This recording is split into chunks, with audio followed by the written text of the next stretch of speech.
ये डर क्यों आ जाता है? क्या वजह है? देखिए, ये डर तो मेरे ख़्याल में इस वक़्त किसी भी इंसान के अंदर छुपा हुआ ज़रूर होता है। ऐसे बहुत से तरीके होते हैं जिससे हम इसको ओवरकम कर सकते हैं। जहाँ तक मैं हुँ, देख रही हूँ आजकल ये फ़ियर ना कि सिर्फ़ बच्चों में है, बड़ों में भी बहुत ज़्यादा है। बच्चा बात करने की कोशिश करते तो सबसे पहले हम एज़ अ पेरेंट ही स्नब कर देते हैं कि अच्छा रुक जाओ, अभी बात नहीं करो, मेरे पास टाइम नहीं है, टाइम या नहीं है। बड़ों के आगे बात नहीं करते। बच्चे जो है देखिए हमेशा अपने आप को एक्सप्रेस करना चाहते हैं। आपसे बिल्कुल। बात करना चाहते हैं, ठीक है? हमें ऐसा लगता है कि वो आगे से जवाब दे रहे हैं, तो हम उनको सुनते ही नहीं हैं। अक्सर पेरेंट्स सोचते हैं कि अभी बच्चा छोटा है, तो आगे जाएगा तो ठीक हो जाएगा। वो ठीक नहीं होता। वो उस माइंडसेट में और ज़्यादा चला जाता। बच्चों को ये यस, अल्फ़ाज़ कहने की आदत डालें कि yes you can do it. Can do हम इट। खुद ही आ जाते हैं कि नहीं, नहीं, नहीं, आपने नहीं करना, नहीं रहने दो। ये जो नहीं का वर्ड है ना, आपने अपनी ज़िंदगी से निकालना है। अस्सलाम वालेकुम जी, this is Amar Umar. Cocktail show में एक बार फिर आप सबको खुशामदीद। उम्मीद है कि आप सब खैरियत से होंगे। Today we are going to discuss a very important topic, the fear of public speaking. 90% लोग जब ऑडियंस के सामने बात करने का मौका मिलता है तो वो नर्वस हो जाते हैं, डर जाते हैं और ये डर उनकी एबिलिटीज को शोकेस करने में रुकावट बन जाता है। इस डर की रीज़न क्या है? क्यों ये डर अचानक से आ जाता है और इवन कि आप एक्सपर्ट भी होते हैं तो आपको ये फेस करना पड़ता है। इन क्या प्रैक्टिसेस और क्या इनकी हम प्रैक्टिकली हम उसको क्या एक्सरसाइज करें? क्या हम स्ट्रैटेजीज़ यूज़ करें जिससे डर को हम ओवरकम कर सकते हैं? इसी सिलसिले में बात करने के लिए मैंने अपनी बहुत ही प्यारी दोस्त टैलेंटेड बल्कि बहुत ज़्यादा टैलेंटेड हैं, उनको इनवाइट किया है जो कि एजुकेशनिस्ट हैं, कॉर्पोरेट ट्रेनर हैं एंड पेरेंटिंग एक्सपर्ट भी हैं। आइए वेलकम करते हैं अमरीन अस्करी को। Thank you. कैसी हैं आप? मैं ठीक हूँ, आप कैसी हैं अमरीन? अल्हम्दुलिल्लाह, परफेक्ट माशाल्लाह। जी अमरीन, जैसे कि आपको पता है आज का टॉपिक है the fear of public speaking, जो हर किसी को फेस हुँ। करना ही पड़ता है। मैंने भी फेस किया, आपने भी कभी फेस किया होगा। ये डर क्यों आ जाता है? क्या वजह है? देखिए, ये डर तो मेरे ख़्याल में इस वक़्त किसी भी इंसान के अंदर छुपा हुआ ज़रूर होता है। आप हुँ, दुनिया में कोई भी इंसान देख लें, उसका ये नहीं है कि उसको ये फ़ियर होता नहीं है। लेकिन सबसे इम्पोर्टेंट बात ये है कि इसको ओवरकम कैसे किया जाए। ऐसे बहुत से तरीके होते हैं जिससे हम इसको ओवरकम कर सकते हैं। जैसे आज हम और आप यहाँ पे बैठ के बड़े आराम से बात कर रहे हैं, लेकिन जब मेरे ख़्याल में हमने फर्स्ट टाइम ये चीज़ स्टार्ट की होगी, तो डेफ़िनेटली हमें उस वक़्त भी फ़ियर बिल्कुल। होगा। बेसिकली ये फ़ियर हमारे बचपन से स्टार्ट हो जाता है। और अगर हुँ, हमने इसको ओवरकम करना है तो हमें इसकी जो एक तरबियत होती है या इसकी ट्रेनिंग जो होती है वो चाइल्डहुड से हो जाती है। अब देखिए यहाँ पे 2 फैक्टर आ जाते हैं। आगे अगर बिल्कुल। हमारे बच्चे हैं तो हम उसको इस चीज़ के लिए तैयार करें, और अगर हम बड़े हो चुके हुए हैं तो फिर इसको ओवरकम कैसे करें? क्योंकि public speaking basically it's just a name, कि आप बेसिकली मैं इसको इस तरह डिवाइड करती हूँ कि पब्लिक एंड स्पीकिंग, कि कोई भी ऑडियंस है, कोई भी आपके सामने बैठा हुआ है, उसके आगे-आगे आपने बात कैसे करनी है, ठीक है? ज़रूरी नहीं कि पब्लिक बिल्कुल। स्पीकिंग सिर्फ़ हुँ, स्पीचेज़ में आ जाती हैं, आपके सामने बहुत बड़ी ऑडियंस हो तो आपने उनके हुँ, बात करनी है। अक्सर लोगों में ये भी कॉन्फिडेंस नहीं होता कि आप किसी भी के आगे बड़े कॉन्फिडेंस के साथ बात कैसे करें। और जहाँ तक मैं बिल्कुल। देख रही हूँ आजकल ये फ़ियर ना कि सिर्फ़ बच्चों में है, बड़ों में भी बहुत ज़्यादा है। यंग बढ़ हमारी जाती है। जनरेशन है, उनमें भी बहुत हुँ, ज़्यादा है। तो हम अभी आगे इसको डिस्कस करेंगे कि हम किस तरह से सबसे पहले क्या फैक्टर्स होते हैं, कि जिसकी वज़ह से ये फ़ियर हमेशा रहता है, और फिर हम इसको ओवरकम कैसे करें, तो उसको फिर बात कर लेते हैं अभी। का डर बेसिकली मुझे लगता है कि जैसे जैसे अर्ली ईयर के बच्चों की हम बात करें ना अगर, तो मेरे ख़्याल से वो डर वहाँ से शुरू होता है जो कि फिर उसको कैसे ओवरकम किया जा सकता है, किसकी रिस्पॉन्सिबिलिटी है ये? देखिए, इसमें सबसे पहले तो पेरेंट्स की रिस्पॉन्सिबिलिटी आ जाती है। मैं सबसे पहले ज़ाहिर है बच्चा आपके पास 3 साल, 4 साल तक तो आपके पास है। हम वहीं से वो फिर बिल्कुल। हमें उसका निकालने की ज़रूरत है, जो कि हम नहीं कर रहे होते। क्योंकि ये सिम्पटम्स आपको नज़र आ जाते हैं कि बच्चे एक नेचुरली बड़े कॉन्फिडेंट होते हैं और एक नेचुरली बड़े ज़्यादा हुँ, उनमें ये हेजिटेशन होती है कि वो किसी का सामना नहीं करते हैं, किसी की बात नहीं करते, और पेरेंट्स बड़े फ़ख्र से बताते हैं कि ये सामने नहीं आते, उसको बड़ी शर्म आती है। अगर आपको ये चीज़ हुँ, नज़र आ रही है कि बच्चा अपने आप को छुपाता है, आई कॉन्टैक्ट नहीं कर रहा है, उसकी बॉडी लैंग्वेज ऐसी है कि वो शाय फ़ील कर रहा है या उसको डर है लोगों को, तो उसी वक़्त हमें वो ट्रीटमेंट स्टार्ट कर देना चाहिए। जिसके अंदर सबसे पहले पेरेंट्स खुद अपने बच्चों को ये कॉन्फिडेंस दें कि इट्स ओके, यहाँ पे ये लोग नॉर्मल लोग ही हैं। आप उनके सामने ऐसे बात करें जिसका वो आपको रिप्लाई करना शुरू करें। सबसे पहले हुँ, फिर तो पेरेंट्स का ही आ जाता है ना, हम उनसे क्वेश्चन ही ऐसे करते हैं जिसका रिप्लाई सिर्फ येस और नो में आता है। हम ओपन हम्म, एंडेड क्वेश्चन बच्चों से करते ही नहीं कि बिल्कुल। जिसके बाद उनको थोड़ी सी बात करनी पड़े। तो सबसे पहले पेरेंट्स को चाहिए कि अपने बच्चों के साथ एक कनेक्शन बनाएं। उनके अंदर से अगर आपको एक डर नजर आता है तो उसको रिमूव करने की कोशिश करें और ऐसी बिल्कुल। बात करें कि उनको कुछ लोगों के आगे बात करनी पड़े। अक्सर लोग हम्म, हम लोग कहते हैं कि आप कैसे हो, तो आप आगे से आपका सिंपल रिप्लाई होगा ठीक है। अब ठीक है हम्म। कहना आसान है, लेकिन अगर आप उसकी थोड़ी डिटेल पूछेंगे तो बच्चा शर्मा जाएगा। अक्सर और बच्चों से स्नब कहा भी जाता है करना कि होता है ये ना, अक्सर हम स्नब कर देते हैं बच्चों को, जो है कोई बात एग्जैक्टली इन्फॉर्मेशन बतानी, कुछ बताना चाहिए, डिटेल में बताना चाह रहे होते हैं। अक्सर हम हम जब नहीं गाड़ी में सुनते। बच्चों के साथ जा रहे होते हैं, वो कुछ कोई चीज़ देखते हैं तो उसको एक्सप्लेन करना चाह रहे होते हैं, लेकिन बिल्कुल। हम बड़े जो हैं वो स्नब कर देते हैं। उसकी वजह से भी आई थिंक कॉन्फिडेंस और वो जो एक डर होता है ना, वो पहले ही पैदा हो यस, जाता है। बिल्कुल मैं आपकी बात से एग्री करती हूँ कि जब बच्चा बात करने की कोशिश करता है तो सबसे पहले हम एज अ पेरेंट ही स्नब कर देते हैं कि अच्छा रुक जाओ, अभी बात नहीं करो, मेरे पास टाइम नहीं है, टाइम या नहीं है। बड़ों के आगे बात नहीं करते। बच्चे जो है देखिए हमेशा अपने आप को एक्सप्रेस करना चाहते हैं, आपसे बिल्कुल। बात करना चाहते हैं, ठीक है। हमें ऐसा लगता है कि वो आगे से जवाब दे रहे हैं तो हम उनको सुनते ही नहीं है। उनको बोलने का मौका दें ताकि उनका कॉन्फिडेंस आए कि हमने अपनी बात को आगे पहुंचाना है। सेकेंडली हुँ, जो ऑप्शन आता है वो आता है स्कूल्स में, कि स्कूल बिल्कुल। में जो है बच्चे को किस तरह से कॉन्फिडेंस दिया जाता है।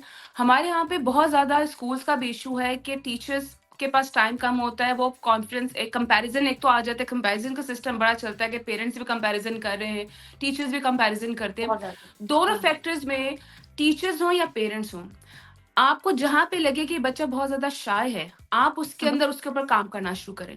उसको बिल्कुल। हर चीज़ में इंक्लूड करें, उसको आगे हुँ, करें कि अच्छा आप रीडिंग करोगे, आप आगे बात करोगे। बेसिकली जो चाइल्डहुड है, वहीं से पर्सनैलिटी डेवलपमेंट का प्रोसेस स्टार्ट हो जाता है, ठीक है? अक्सर पेरेंट्स सोचते हैं कि अभी बच्चा छोटा है, तो आगे जाएगा तो ठीक हो जाएगा। वो ठीक नहीं होता। वो उस माइंडसेट में और ज़्यादा चला जाता है और इस चीज़ से निकालना बच्चे को कि वो कॉन्फिडेंट है, it's okay to make mistake, अगर कोई चीज़ नहीं आती तो बिल्कुल। उस पे हाँ, शर्मिंदा होने की बात नहीं है। क्योंकि हुँ, जब बच्चा मिस्टेक करता है तब उसे एक फ़ियर होता है मुझे डाँट पड़ेगी, मैं बोलूँगा तो डाँट पड़ेगी, सच बोलूँगा तो डाँट पड़ेगी। हम बेसिकली ऐसे बहुत से छोटे-छोटे फैक्टर्स हैं जिसको दबा देते हैं। तो आप बिल्कुल। मुझे बताएँ कि बच्चा कॉन्फिडेंट कैसे हो सकता है? जो पेरेंट्स अपने बच्चों के ऊपर काम कर रहे हैं कि आप उनको इम्पोर्टेंस देते हैं, उनकी लिसनिंग हुँ, स्टार्ट करते हैं, उनके हुँ, साथ बैठ के कम्युनिकेशन करते हैं। मैंने उन बच्चों को डिफरेंस देखा है कि वो वाक़ई में वो बच्चे बहुत कॉन्फिडेंट भी होते हैं और उनको बात करना आती है। ठीक है? ये कम्युनिकेशन आपको भी पता है कि इट्स एन आर्ट। अगर बच्चे को बिल्कुल। ये आर्ट नहीं आता और आपने उसको ये चीज़ नहीं सिखाई तो सारी ज़िंदगी उसकी जो है पर्सनैलिटी डैमेज हो जाती है। और आपको भी पता है कि इंसान की पर्सनैलिटी में सबसे ज़्यादा जो इम्पोर्टेंट फैक्टर है वो उसका कॉन्फिडेंस और उसकी कम्युनिकेशन है।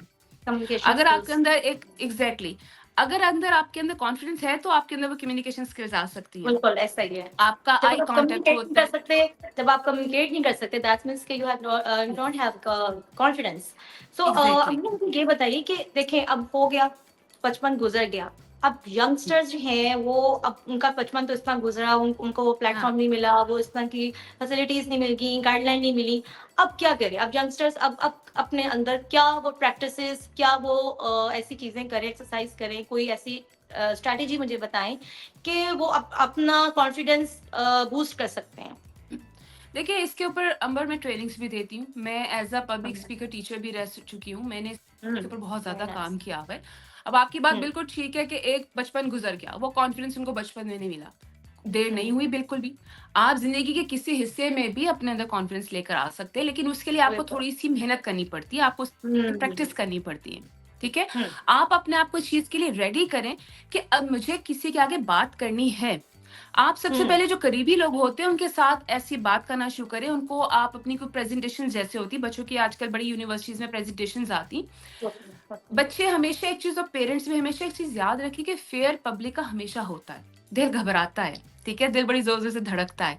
लेकिन उस वो सिर्फ़ 3 सेकंड्स के लिए होता है। अगर आप उन 1 मिनट के अंदर-अंदर अपनी साँस के ऊपर, अपनी ब्रेथ के ऊपर काबू कर लेते हैं, तो आपका वो फ़ियर ख़त्म हो जाता है।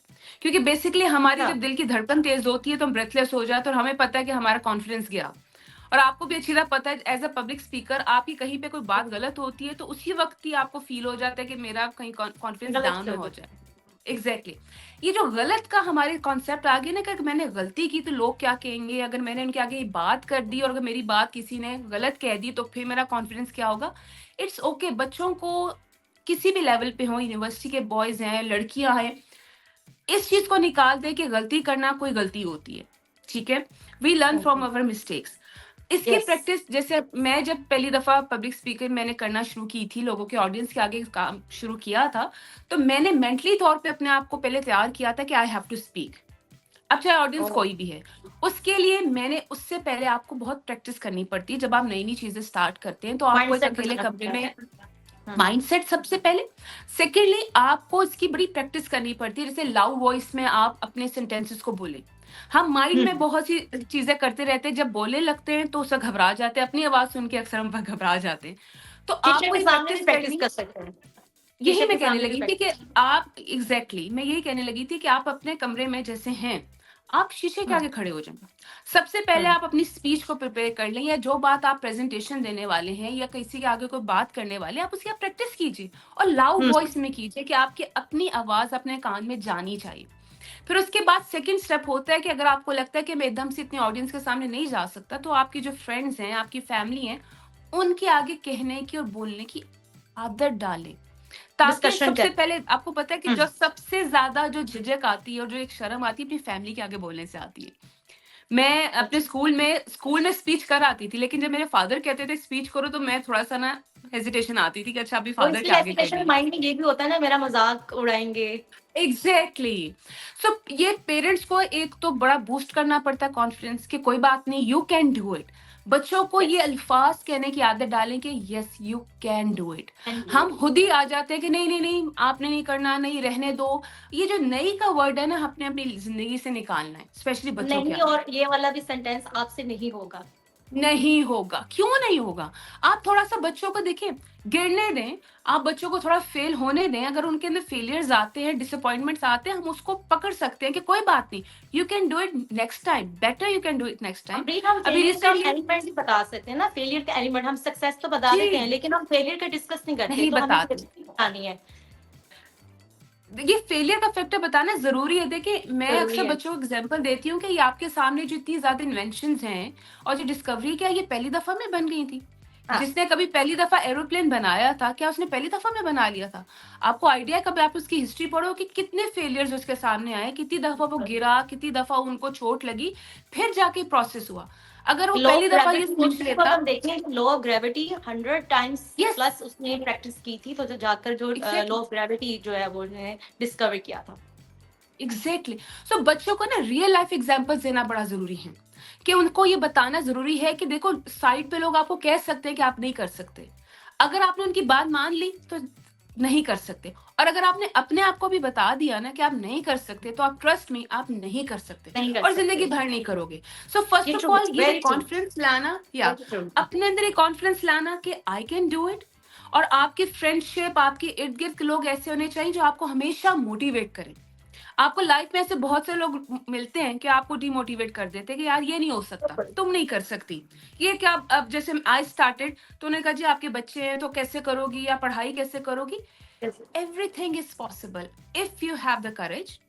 अगर आपका विजन है, अगर आपके गोल्स हैं और आपको लगता है कि दिस इज माई डेस्टिनी, तो ये जो जो हमारा एक पब्लिक स्पीकिंग का जो आज हमारा टॉपिक था, बेसिकली मुझे लगता है ये तमाम एरियाज को कवर कर लेता है। ठीक है? हम्म, इसमें because it's exactly. An art, इसमें आपका आई कॉन्टैक्ट बड़ा इम्पोर्टेंट होता है, आपकी टोन बड़ी इम्पोर्टेंट होती है, आपके फेस बॉडी एक्सप्रेशंस लैंग्वेज, बड़े इम्पोर्टेंट होते हैं, बॉडी आपकी बॉडी लैंग्वेज। लैंग्वेज बड़ी इम्पोर्टेंट होती है। आपने देखा है, कभी लोग बात नहीं करते, लेकिन उनकी बॉडी लैंग्वेज उनके कॉन्फिडेंस का पता दे देती है कि ये कितने बिल्कुल, कॉन्फिडेंट लोग हैं। ठीक है? ऐसे वो ही है। बेशक बैठे भी हों, लेकिन उनका बॉडी का गेस्चर ऐसा होता है कि दे सीम कि दे आर वेरी कॉन्फिडेंट। अच्छा, सो अमरीन, हर मैंने ये भी ऐसी पर्सनैलिटीज देखी हैं जो कि उनको बात करनी नहीं आती है, लेकिन उनकी बॉडी लैंग्वेज ऐसे शो करवा रही थी कि उसके पास जी, कॉन्फिडेंस बहुत है, कि बहुत यस। अच्छा बोल सकता है, कम्युनिकेशन स्किल्स वो उनके बॉडी लैंग्वेज से पता चल जाता है। बिल्कुल। सो इसलिए तो आपको पता है कि 92% जो है नॉन वर्बल कम्युनिकेशन का ज़्यादा इम्पैक्ट है, और बाकी जो हुँ, परसेंटेज रह जाती है वो सिर्फ वर्बल है। तो some time it's not important कि आपके वर्ड्स कैसे हैं, इट इज़ वेरी इम्पोर्टेंट कि आपका बॉडी का लैंग्वेज, आपकी आई कॉन्टैक्ट, आपकी फेस कॉन्फिडेंट। एक्सप्रेशन, आपकी वॉइस की जो टोन है। हुँ, अक्सर आपने देखा है कि बड़ी लो टोन में अक्सर लोग बात करते हैं, तो लोग फौरन ये हो जाते हैं कि नहीं यार, इसमें कॉन्फिडेंट नहीं है। और और जैसे शिवरिंग भी आपने हो रही कहा कि होती है, मुझे, शिवरिंग बहुत ज़्यादा हो रही यस, होती है ना, सब बात करते हुए एग्ज़ैक्टली। इसकी आवाज़ आ रही होती है। बिल्कुल, तो वो भी हमें अपने बच्चों के ऊपर सबसे पहले काम करने की ज़रूरत है और अगर आप उस स्टेज से निकल चुके हुए हैं, तो फिर मुझे ऐसा लगता है कि हमें अपने ऊपर काम करने की बहुत ज़्यादा ज़रूरत है। जहाँ आप देखिए, आप अपनी वॉइस का रिकॉर्ड करें। आप अपने हुँ, आप को रिकॉर्डिंग करें। आप अपने आप को चेक करें कि जब आप बात कर रहे होते हैं तो आप कैसे बात करते हैं या आपकी वॉइस कैसी होती है। सो ये हुँ, तमाम छोटे-छोटे फैक्टर्स हैं जो बच्चे यूनिवर्सिटी के हैं जिनको कभी प्रेज़ेंटेशंस देनी है। आपको पता है कि अब हर कंपनी में प्रेज़ेंटेशंस हैं। आपको काम बिल्कुल करना एक्चुअली। पड़ता है और सबसे बड़ी बात इंटरव्यूज़। आप इंटरव्यूज़ में ही फेल हो जाते हैं, आपका हायरिंग क्यों नहीं हो रही है आजकल? This is a big hmm, ji factor हाँ। जो बच्चे रियलाइज़ नहीं कर रहे कि आपकी डिग्रीज़ खाली काम नहीं आती। आपके अंदर बिल्कुल, वो आपकी स्किल्स होने चाहिए कि आप उस डिग्री को यस। बताएँ कि yes I am capable of this job और मैंने ये मेरे पास सर्टिफिकेशन है and I can do it. So वो उसमें इतने घबरा जाते हैं, उनके इंटरव्यू के बाद ना उनकी वॉइस होती है, ना उनकी बॉडी लैंग्वेज हुँ, होती है, तो फिर अगला आपको क्यों हायर करेगा? सो वो ये हायर पब्लिक करें। स्पीकिंग का तो नाम ये सब आ जाता है कि अक्सर मैं अपने जो बच्चों की ट्रेनिंग्स कर रही होती हूँ तो मैं इनसे कहती हूँ कि public speaking is not only about that you have to do the speech, it's all um, about the communication, how you do your delivery, eye your eye contact and your confident जो आपका body gesture है, that is more important. Try करो, first time hesitation होती है, second time होगी, third time होगी, आहिस्ता आहिस्ता आप उस फ्लो में आ जाते हैं ओवरकम और कर आप जाते हो कॉन्फिडेंट आप। होना चाहिए। बिल्कुल बिल्कुल। बिल्कुल। अच्छा अमरीन, वैसे तो बात कर ली आपने माशाल्लाह, इतनी सारी टिप्स दी हैं जो मेरे व्यूअर्स हैं वो देख रहे हैं। तो अपने जो पेरेंट्स हैं, पेरेंट्स भी कुछ कॉन्फिडेंस उनके अंदर नहीं होता जो अपने बच्चों पर वो नहीं वो कॉन्फिडेंस डेवलप कर सकते।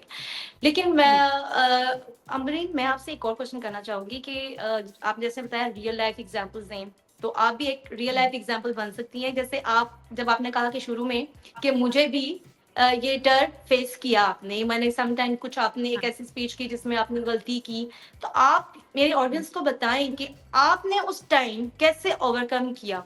कैसे अपने आप को मोटिवेट करके, क्या ट्रिक आपने यूज़ की? कैसे अपनी बॉडी लैंग्वेज को ठीक किया? ये प्लीज़ मेरे व्यूअर्स को बताएँ कि अगर वो इस तरह से सिचुएशन में आ जाते हैं, तो वो कैसे अपने आप को ओवरकम कर सकते हैं? देखिए, आपका जो स्क्रिप्ट होता है, मैं स्क्रिप्ट कह देती हूँ उसको, वो ऑडियंस को नहीं पता कि आप आगे क्या बोलने वाले हैं, ठीक है? आप वो क्या सिर्फ़ हमें करके ही आए हैं पता आप? है कि हमने हुँ, गलती कर दी है। यहाँ पे मेरा ये नॉलेज पहली दफ़ा तो अक्सर ये होता है कि मैं अक्सर अपोलोजाइज़ कर लेती हूँ कि आई एम सॉरी, ये चीज़ हो गई। लेकिन उस वक़्त आपको ये लगा कि कुछ आपके ऐसा कॉन्फिडेंस डाउन होने वाला है या आपसे वो चीज़ नहीं हो सकी, जस्ट टेक अ मोमेंट। आप थोड़ी देर के लिए अपने आप हुँ, को कहते हैं ना कि फ्यू सेकंड्स के लिए संभाल लें। ज़रूरी नहीं कि हुँ, गलती हो जाए, जब आपसे गलती होती है ना तो आपकी वॉइस में वाइब्रेशन आ जाती है और एकदम से आपकी आवाज़ आपको पता है कि पता चल जाता है कि घबरा गया बंदा। उस वक़्त वो मोमेंट होता है कि आप अपने आप को थोड़ी देर के लिए कंट्रोल करते हैं कि इट्स ओके। अगर आप थोड़ा-सा पॉज़ ले लेते हैं, तो वो जो फ़ियर है, वो जो एकदम से आपकी कोई गलती हो गई है या पब्लिक में आपके बोलते हुए आपसे वो चीज़ नहीं हो सकी, वो चीज़ फ़ौरन नॉर्मल हो जाती है। ये चीज़ हुँ, एकदम से तारी करने की ज़रूरत नहीं होती कि ओह! मैंने मिस्टेक कर दिया, मैं लोगों से कहूँ कि जी आई एम सॉरी, मैं ये चीज़ करें। जैसे बच्चों के आगे अक्सर हम लोग चीज़ समझा रहे होते थे, तो बच्चे जब गलती करते थे और अटक जाते थे स्पीच में, तो मैं कहती थी कि नेक्स्ट जंप कर दिया करो। ज़रूरी नहीं कि उसी को रिपीट करते रहो कि अच्छा जी मुझे आगे क्या बोलना है। तो ये जो आपके फिलर्स होते हैं ना ओके, ये अगले को बता देते हैं कि यू आर थिंकिंग। अब यहाँ यस। पे इसके पास बोलने का कुछ नहीं है। तो इन फिलर्स को हटा हटा के आप थोड़ी देर के लिए पॉज़ ले लें। जैसे अभी मैं खामोश हो जाऊँ कि मुझे समझ नहीं आ रहा कि मैंने आगे क्या बात करनी है, तो I will take a pause for some time. उतनी देर में हुँ, होता है कि आप रेडी हो जाते हैं नेक्स्ट बात करने के लिए। आपको टाइम मिल जाता है। फिलर्स शोज़ कि आप या तो इस वक़्त सोच रहे हैं या आपके पास आगे कहने को कुछ नहीं, तो अक्सर लोग या ओके, ये वाला यस, गेस्चर्स हमें नहीं देना होता। ऐसा होता है, तो हमारे इस साथ भी चीज़ को होता है। Overcome exactly. हुँ, तो हमें इस चीज़ को ख़त्म करना होता है कि अगर आपको पता नहीं चल रहा कि what I need to speak the next sentence, तो थोड़ी देर के लिए गिव पॉज़। बिल्कुल खामोश हो जाएँ, पॉज़। फ्यू सेकंड्स के लिए, येस। बाकी आप जितनी अच्छी प्रैक्टिस करेंगे, आपको जब भी हुँ, लगे कि I need to give the presentation, मुझे कल एक स्पीच करनी है, मुझे कल किसी के आगे बात करनी, इवन अक्सर मैंने अपने फादर के आगे बात करनी होती थी, तो मैं पहले उसकी प्रैक्टिस करती थी जब मैंने किसी चीज़ की इजाज़त लेनी होती थी, कि मैंने अपने फादर से इजाज़त कैसे कंप्लीट लेनी प्रैक्टिस है। करिए फादर से बात करने के लिए। नहीं, बहुत सी चीज़ों में हमें उनकी परमिशन चाहिए होती थी, तो मैं कहती थी मैंने अपने फादर की बात कहनी कैसे है। सो अच्छी ऐसे बहुत से कम्युनिकेशन आपके स्किल्स पास लेके टाइम जानी। देखिए, ऐसे बहुत से टाइम आ जाता है। और आपको मैं एक और अच्छी बात बताऊँ कि मेरे अंदर से जो मेनली जो एक फ़ियर ख़त्म करने वाले हैं, वो मेरे टीचर्स थे। हुँ, आई रिमेंबर कि मैं काफ़ी शाय पर्सन थी, बहुत ज़्यादा शाय पर्सन थी और मैं किसी चीज़ में पार्टिसिपेट नहीं करती थी, मुझे आंसर भी आता तो हुँ, मैंने नहीं करना होता था। सो मेरे एक जो टीचर थे, ही वाज़ माशाल्लाह इंग्लिश टीचर सवकार, तो वो मुझे अक्सर कहते थे, "सामने आके रीडिंग करो, सबके आगे।" तो मैं जब रीडिंग स्टार्ट करती थी, तो मेरा तो एक रोना स्टार्ट हो जाता था कि मुझे सब देख रहे हैं और मैं रीडिंग कैसे करूँगी? 1 दिन, 2 दिन, तीसरे दिन मैं रोती रही। मुझे हर रोज़ वो बुलाते थे। लेकिन आखिर से क्या हुआ कि एक आपको ना आप यूज़्ड टू हो जाते हैं कि यही लोग हैं, इन्हीं के आगे मैंने बात करनी है और मैंने फिर हाँ, बोलना शुरू किया। उसके बाद मुझे वो असेंबली में लेके आए, उसके बाद मैंने स्पीचेज़ करना शुरू कर दी। तो मैं उनको इस चीज़ का वाह! बड़ा क्रेडिट देती हूँ कि ये चीज़ें मैंने सीखी और जब मैं खुद टीचर बनी, तो मैंने इस चीज़ को हमेशा फ़ोकस किया कि मैं बच्चों के अंदर वो कॉन्फिडेंस लेकर आऊँ and it's a part of the personality development. कि आपकी हुँ, पर्सनैलिटी चाहे कितनी चलिए, खूबसूरत हो, लेकिन अगर आपको ये आर्ट नहीं आता, तो आपकी पर्सनैलिटी कहीं न कहीं डैमेज हो जाती है। तो इट्स वेरी इम्पोर्टेंट कि हमने इस चीज़ को सीखना है, स्पेशली लेडीज़ को, जो हमारी फीमेल्स हैं, हमारी यंग बच्चियाँ हैं, जो आगे आना चाहती हैं, उनको सबसे पहले अपनी स्ट्रॉन्ग बॉडी लैंग्वेज फुलाना पड़ेगा, अपनी वॉइस को स्ट्रॉन्ग करना पड़ेगा, अच्छा बोलना पड़ेगा, फिर आप आगे बढ़ भी सकते हैं, आपको कामयाबी भी मिलती है बहुत। और इससे जो आपका जो आर्ट है ये कम्युनिकेशन का, इससे रिलेशनशिप्स बहुत अच्छे होते हैं। रिलेशनशिप बहुत अच्छे हैं, no doubt. Thank you so much हाँ, Amreen for coming our show. आपने इतनी प्यारी और अच्छी बातें की हैं हमारे साथ, मुझे तो बहुत मज़ा आया और हमारे व्यूअर्स को भी बहुत मज़ा आया होगा। इतनी अच्छी प्रैक्टिसेस और स्ट्रैटेजीज़ बता दी आपने। बल्कि ये टीचर्स के लिए बहुत अच्छी स्ट्रैटेजीज़ होंगी क्योंकि बच्चे उनके पास होते हैं, उनकी मेंटल डेवलपमेंट के लिए, उनके कॉन्फिडेंस बूस्ट करने के लिए बहुत हेल्पफुल होंगी और यकीनन हमारे व्यूअर्स भी उसको फॉलो करेंगे। Thank you so much once इंशाल्लाह। अगेन अमरीन।